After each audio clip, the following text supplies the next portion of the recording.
Voici l'histoire complète de Bob Marley depuis sa naissance jusqu'à sa mort. Naissance et origine.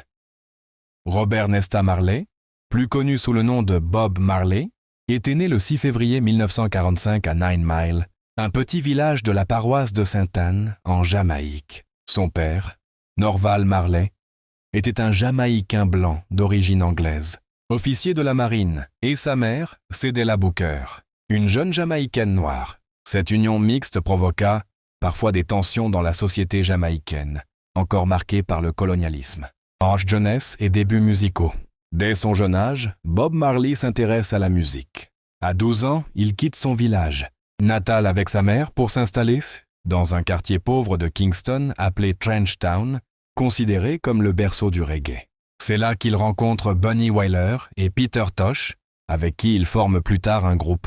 En 1963, il crée The Wailers. Leur style est influencé par le ska, le rocksteady et le rhythm and blues américain. Ascension et naissance du reggae.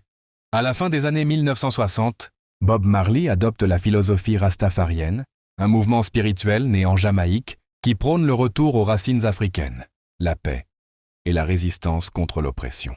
Cette foi influencera profondément sa musique et ses paroles.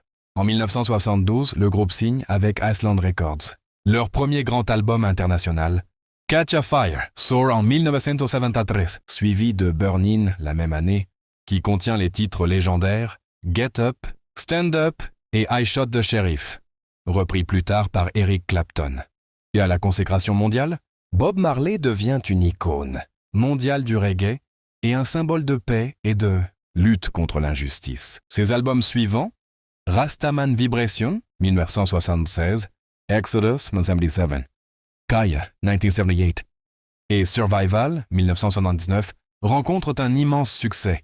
Des titres comme One Love, No Woman, No Cry, Redemption Song, Three Little Birds et Could You Be Loved sont devenus des hymnes universels. Re-engagement et tentative d'assassinat en décembre 1976, alors qu'il s'apprêtait à participer à un concert pour l'unité nationale en Jamaïque, Bob Marley est victime d'une tentative d'assassinat. Il est blessé par balle, mais survit miraculeusement. 2 jours plus tard, il monte quand même sur scène, le bras bandé, affirmant « Les gens qui essaient de rendre le monde pire ne prennent pas de jours de repos. » Alors pourquoi devrais-je en prendre un? Maladie et mort. En 1967, un médecin découvre un mélanome malin, cancer de la peau, sous l'un de ses ongles de pied. Fidèle à sa foi rastafarienne, il refuse l'amputation. Le cancer se propage alors à d'autres organes. Malgré la maladie, Bob Marley continue de tourner et d'enregistrer.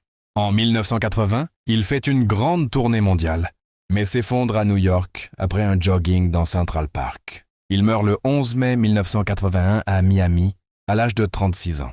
Héritage. Bob Marley a été enterré dans son village natal de Nine Mile, en Jamaïque. Il laisse derrière lui 11 enfants et une musique qui continue d'inspirer le monde entier. Son message de paix, d'amour, d'unité et de liberté reste intemporel. En 1994, il est intronisé au Rock and Roll Hall of Fame et ses chansons sont encore écoutées par des millions de personnes à travers le monde. Citation célèbre. One good thing about music, when it hits you, you feel no pain. Une bonne chose à propos de la musique. Quand elle te frappe, tu ne ressens pas la douleur. Alors n'oubliez pas de vous abonner pour ne pas rater nos prochaines vidéos. Merci.